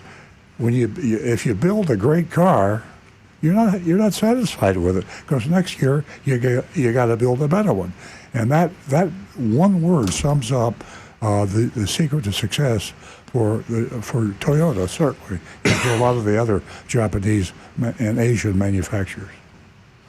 Okay, folks, we're going to check with Stu to see if there's any texts. Yeah, we have a anonymous feedback that came in. Quick question. We're talking a lot about Kia and Hyundai. It says, are Kia and Hyundai the same? Are they owned by the same company? And yes, they are. I think the parent company is Hyundai, right? Yeah. And then Kia is a sub brand. Well, it's separate. I'm not quite sure how it's structured, but yeah, it's the same company. On text, we're all caught up. Actually, we're not. We have one. Let's see here. Good morning. I will be starting the process. This is from Cindy, a text. Good morning. I'm starting the process of buying a new car in the near future via email to multiple dealerships in my region. I'm looking at buying a hybrid, so I know I'll have to get on a waiting list for a future allocation. When I send the initial email to ask for an out-the-door price, do I tell them how much I'm willing to pay? MSRP? And that's from Cindy.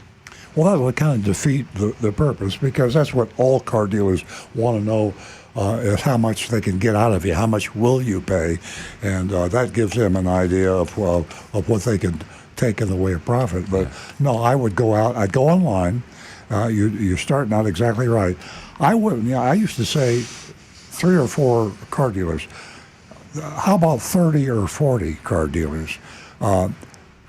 Online is the way things are sold. You all are buying stuff on Amazon. I mean, why? I could mention a whole bunch of other online places you deal with too, but they're the 800-pound gorilla. And that stuff's coming from all over. Manufacturers and dealers are starting to adapt now. So it isn't going to be unusual for you to go online and buy a car from somebody. I think the separation point will be the cost of transportation. You're not going to buy, if you lived in West Palm Beach, Florida, you're not going to buy a car in Los Angeles if you have to have it trucked all the way out. It's probably not going to happen, although it does happen. It happens rarely. Yeah, but if you're looking for a Honda, you could probably find 500 Honda dealers within 500 miles. Yeah, but your online it's what a tool for you. Let's say you have a quote on a car that's 1,000 miles away. Well, you don't want to go 1,000 miles. You don't want to ship it 1,000 miles. You don't have to tell the dealers that you're dealing with when you go back, because that's the negotiating process. So let's say you do 50 dealers, 50 Chevrolet dealers. And some of them you're not about to go that far to buy the car. Then you go back to the dealers closest to you. You've got all these prices. So you say, I have a price. Now you're negotiating online. I have this price. You don't have to tell them it's in Los Angeles and you live in West Palm Beach. Just say, I have this price. That's the way you negotiate. So you're getting a real price because you're explaining to all the dealers that I'm going to prepay for the car on this credit card or this bank draft or whatever it may be. So they know they got a real live one. They know you're going to buy a car, or they're pretty damn sure. So you will get a lot of prices, trust me. And you're going to get a great price in today's standards of great price. Anything below MSRP today is a great price. MSRP is a good price. So, go online and shop. It'll take you 2 hours. I'm exaggerating. And after that, you just go back and you tell them, this is what I'll pay for the car after you have a dealer that you can buy it from. And Cindy, a bit of advice, if you're going to be emailing 50 car dealerships, get a new email address and don't use your main one. Otherwise, you'll never find another email for as long as you live, because you will be inundated. And make up give them a phony phone number. Right. And like Stu says, get a Gmail address. It's free, a Google. Yeah. And it's just, it's so easy. You can get the lowest price you're ever going to get for that year, make, model car just by doing what I said. All right. And that is it for texts. Okay. Rick, do we have any from YouTube? We're a little caught up here. One question that Johnny Z. Fradley had, kind of an interesting thought is, let me pull this, get a word for it. Let's see. Where would you take a car with a recall that is no longer sold in the U.S., like Saab or Renault or something like that? And that actually would have me a little bit stumped. You would be out of luck. Yeah. You can take it anywhere to get it fixed, but you're not going to get it fixed under the recall. No one's if the manufacturer's out of business, there's no one to pay for it. So you're going to have to pay for it yourself. I ran across. I was Googling something earlier in the show, and I learned something. Like I say, I do every show. Do you know when the first federal recall was? When? 1966.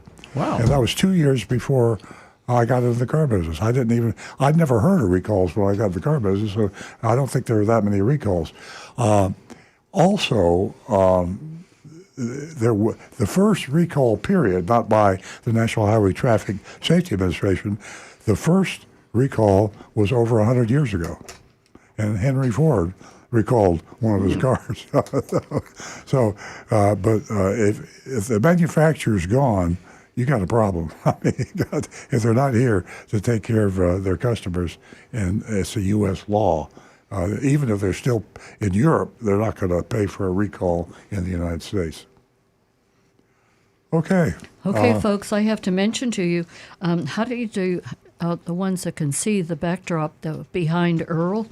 How do you like that? That's the Cadbury mini egg car.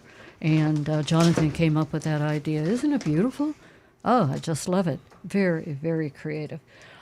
We are going to go to the Mystery Shopping Report, but I do want to mention the Florida Weekly. I don't normally bring in the magazine with me, but don't forget, folks, that you can read all of his columns, not only in the Florida Weekly. I'm not sure whether you can see this or not. I'm holding it up, but also in the Hometown News. So take advantage of that. Also, Earl on Cars. You can go there and you can read all of Earl's columns. Okay, we are going to go to. Would you like to go to? I have some entertainment here. I'm going to hold up. This made me laugh. Automotive news. How many of you know who Carlos Ghosn is?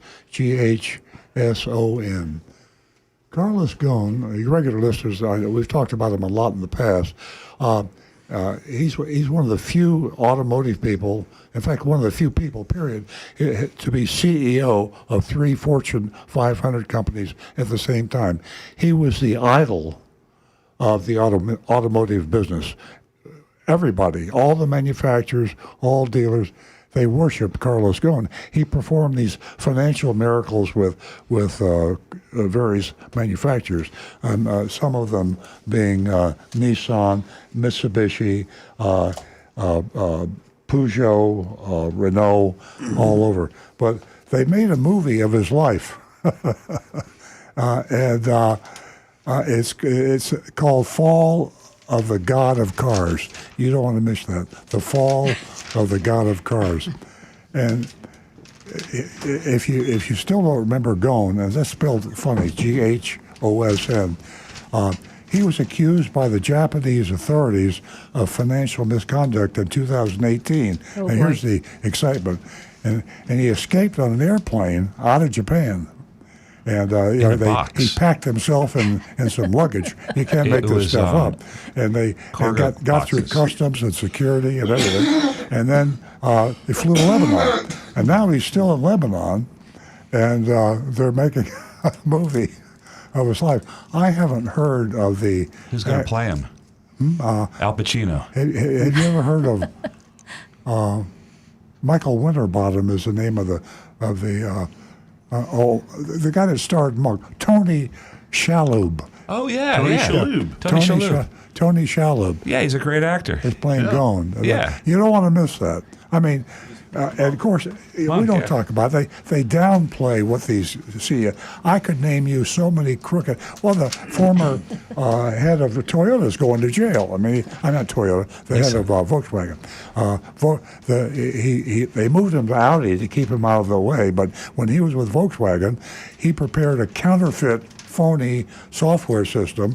So when they sent their cars to the United States, and the Environmental Protection Agency sent them through testing to see if they could form, this counterfeit software phony said the emissions are clean. And it disguised the fact he was shipping dirty emission cars. This is the head of Volkswagen. So Ghosn, he's just following their tradition. I mean, it's amazing the lack of morality some of these top CEOs of automobile manufacturers, and that we don't talk about it. But we can all see the movie when it comes out. Yeah, that Automotive News is a really not only an informative magazine, but it really has some interesting stories that you don't normally hear. There's so much. I remember the Oscar Mayer Wiener mobile and it getting stolen.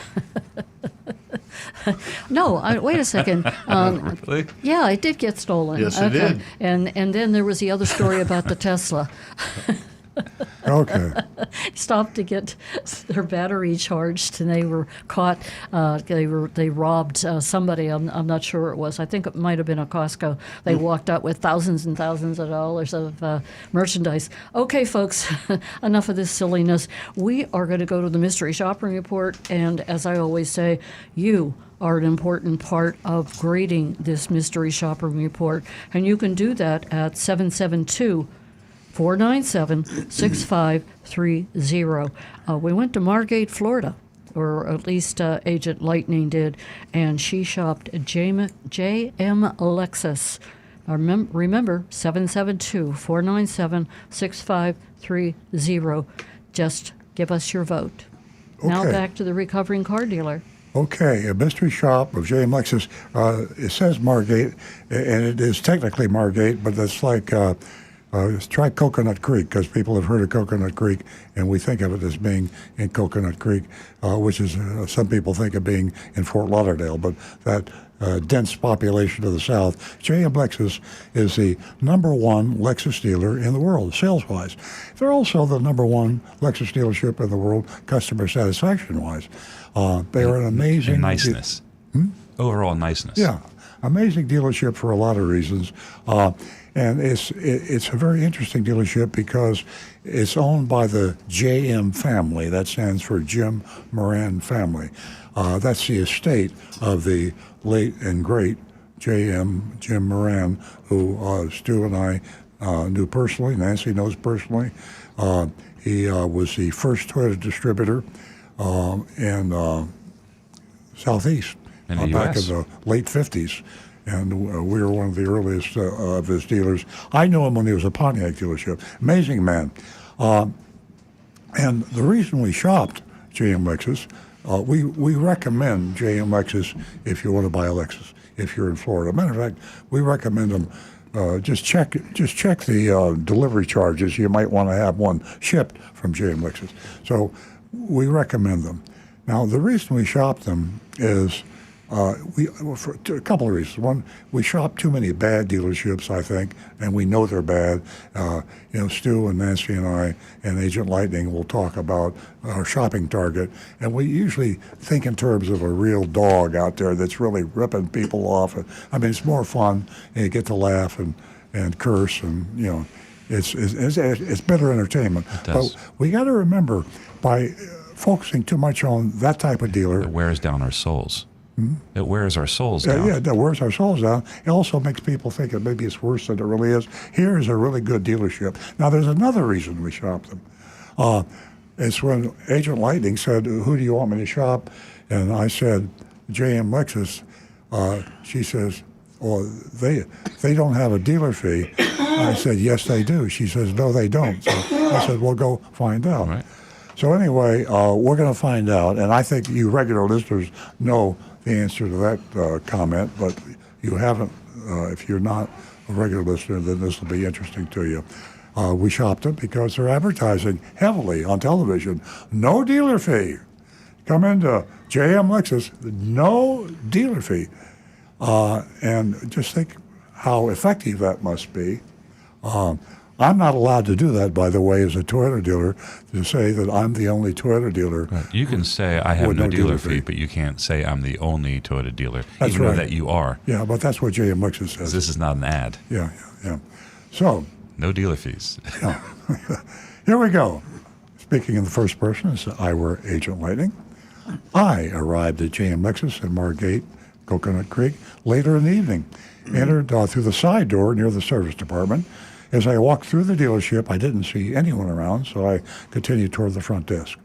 The customer service representative greeted me, took down my name and phone number, informed me that a sales manager would be with me shortly. That's another nice touch. I'm not sure they're really managers, They're not. but They call, well, It's because what they class. do is, because I don't think this is addressed in the report, they have a process, they call it one price, one person. So a customer deals with one person the whole time. They don't have a box so there. he really is much more of a manager. He's managing the whole Yeah. sale from A to Z, Exactly. and you won't see anybody else there, just the one And person. so it's good salesmanship, it's good marketing, and it's also truthful. I'm back in the dealership. I wandered around, examining the inventory of the showroom floor, and came across an intriguing sedan, a 2023 Lexus ES 250 all-wheel drive with an MSRP of $47,505. Now that's amazing. I'm amazed because I'm amazed at how low that MSRP inexpensive. is. Yeah, And it's- I think about our Toyotas, and we brag We're about. right there. We're right almost there at the price. I wonder, why would I buy a Toyota if I could buy a Lexus at the same price? We need to do a little research on that. But there it was, MSRP. Now, I'm not saying I can buy it at MSRP, but that's what JM Lexus advertises is no dealer fee. Heavy advertising. A few minutes later, Pedro approached, extending his hand for a firm handshake. "What can I do for you?" he asked. Feeling nervous, I replied, "This is a first for me. I never had to shop for a car all alone before, but unfortunately, due to being in the middle of a divorce, I'm in the need of a car." I told him I hadn't settled on a vehicle yet, but I was intrigued by the ES. That's the model. He's very intrigued by it. Camry, similar to our Camry. I say our Toyota Camry in the showroom. Pedro inquired if I was looking to lease or purchase. I told him I thought I'd buy, but I would want to talk to my brother before making a final decision. Understanding my situation, Pedro asked if I had a certain budget in mind. I mentioned him that I'd like to stay under $800 a month if possible. I made a note to myself. I felt that too. Yeah. We're all payment buyers. Yeah. We're all payment buyers. And $800 is a lot of money. Oh, by the way, back up on the price, the MSRP, $47,505. Toyota just announced that the average price of a new Toyota is $50,000. Yeah. So we might have to do a lobbying. I might have to lobby Toyota that they have to raise their prices or to lower their prices. Or have Lexus raise to their get below prices. Lexus. Yeah. Here we go. Okay, Pedro smiled, nodded, asked me to follow him to his desk. Pedro then asked if I wanted him to pull the ES 250 off the showroom floor, ES250 Lexus, which is the equivalent of our Toyota Camry, for a test drive. It was, I inquired if there was another one available without going to the trouble before knowing if I could afford it. He explained they didn't have another one, but he could show me the price if I preferred. Now, I'm amazed that they don't have, maybe it was because it was an all-wheel drive. They got to have other ES250s, so it's probably all-wheel drives. Maybe they don't have a lot of those. After some thought, I decided to see if the numbers made sense before moving forward with the test drive. We walked over to Pedro's desk, and he pulled up the information on his computer. It looks like you were here a year ago. Funny how they caught that. Agent Lightning does this on a lot of dealerships, and they don't know, or they don't. If they do know, they don't tell her. But good dealerships always log into their computer all the contact information of everybody that walks through the door, so they know when you came in, what car you wanted to buy, how much you offered. They know all about you. But the other dealerships haven't brought it up. He said, "Oh, you're in here a year ago." Of course, at that point, I a little chill. Like, well, I have a theory on that. Is we have time, right? In most dealerships, it's very possessive. Salespeople don't want to give up sales to other people. They don't want to know if you've been here before because they don't want to have to turn you back over to another salesperson. At JM Lexus, they don't care about that. It's one price, one person. Yeah. You go in. There's no competitiveness with salespeople. Yeah, it's inside information from a couple of car dealers. You heard it right here first.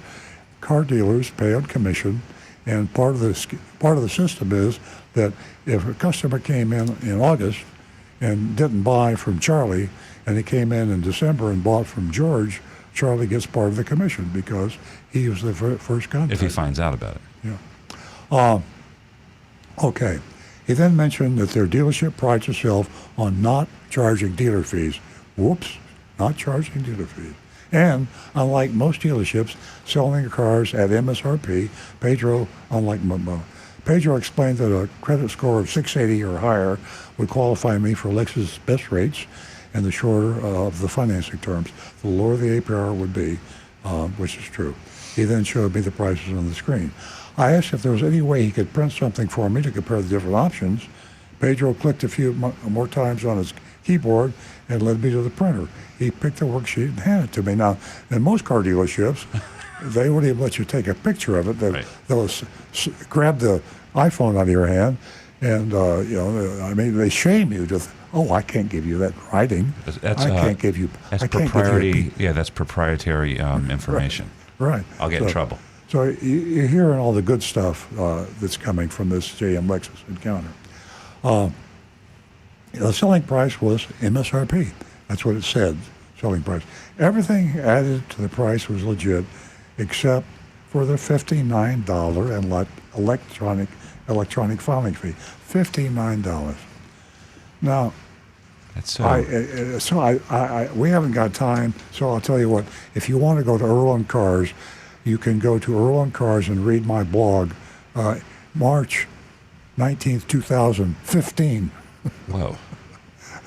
Electronic filing fee, a.k.a.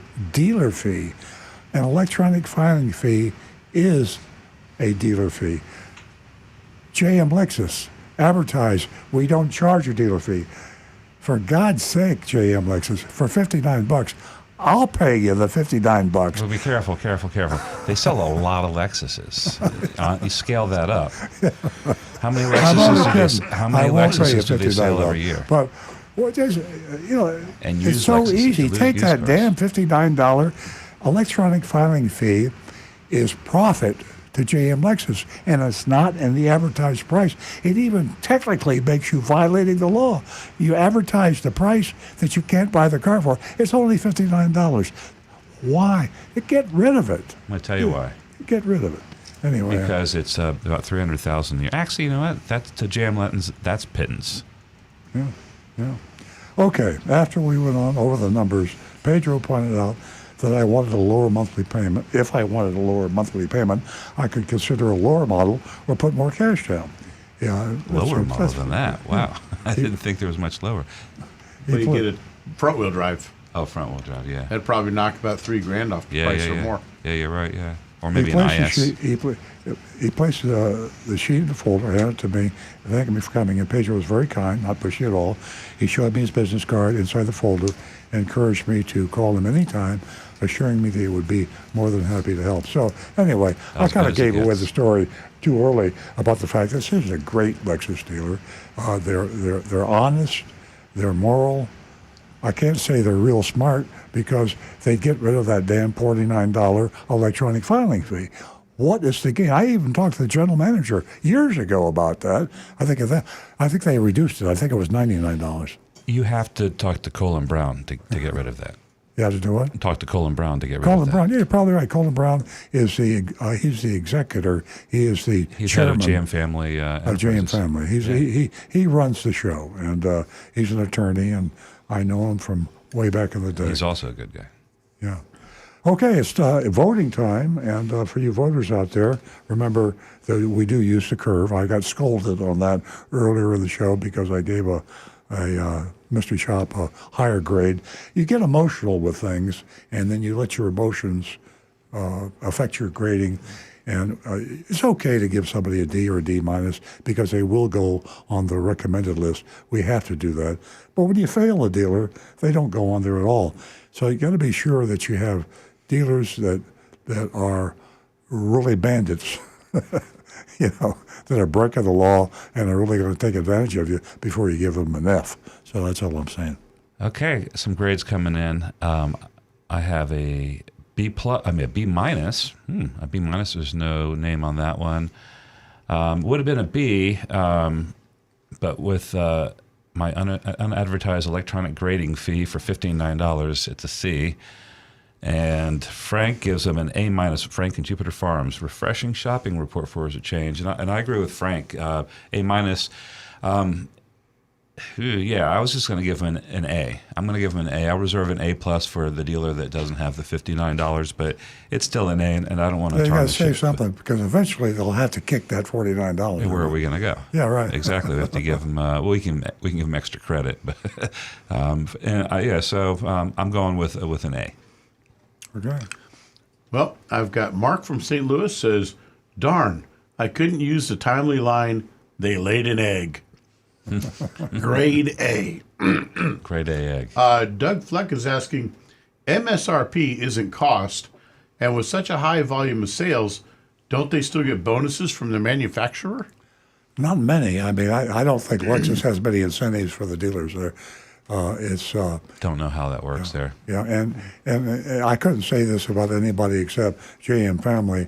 The profits of that dealership are a drop in the bucket to what their net worth is. So I mean, they're huge. Oh, again, I digress a bit because we got a couple of minutes. The reason that this dealership, JM Lexus, is effectively owned by the distributor because the distributor is owned by JM Family for Toyota. Distributors and manufacturers, it's against the law in Florida to own a car dealership, a retail car dealership, if you're a distributor or a manufacturer. And you say, but what about JM Lexus? Simple. They just changed the law. It's illegal to sell a car unless you're a dealer, except if you're JM Lexus. And that shows you the power of lobbying. And JM Lexus, you want to talk about power. Ooh, man, they are powerful. And the good thing is their truth, justice, and the American way, they're doing good. Their distributorship is a great distributorship, and their retail store is a great retail store, and they're powerful. More grace. And Tom Steckel says, I'd give them an A. Mullinax charges $24 as well, and we also gave them an A. Yeah. Brian Sidlatko, Lexus is the best quality car, and this dealership deserves AAA. Johnny Z. Fradley, these peeps seem excellent. An A minus due to $59 fee. I recommend to all my bunny friends. Johnny's hurting me here. Mark Smith, I give him an A. Rocky Blockatiel, first time I'll give a dealer an A. Tim Gilliland, beg your pardon, A. Vincent G. B. Still a great place to buy. And I got to say, hey. I'm not getting mad. What can I say? I'm like Stu. I'm going to save the plus for when they drop that $59. Yeah. Okay. I really think that the $59 is just so petty. A D. It just breaks my heart. $59, guys. Boy, what a You're reputation, working yourself JM. up now. Don't get yourself worked up. I do that easily. I like doing that.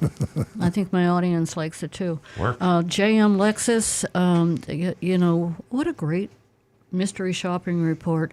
But $59, so petty.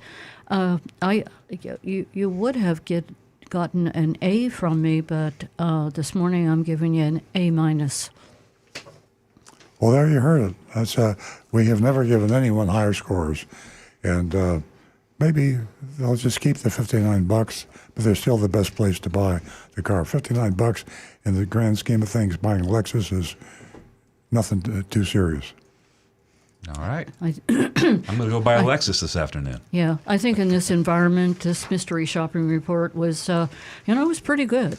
And there's $10,000, markup fees. There's so many different outrageous fees.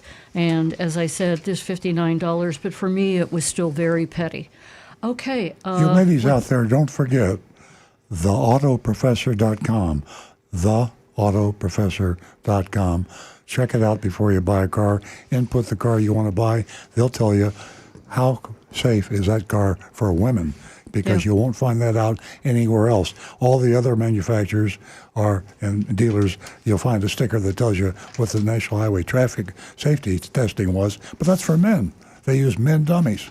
Find out theautoprofessor.com. Yeah, thanks for putting that out there.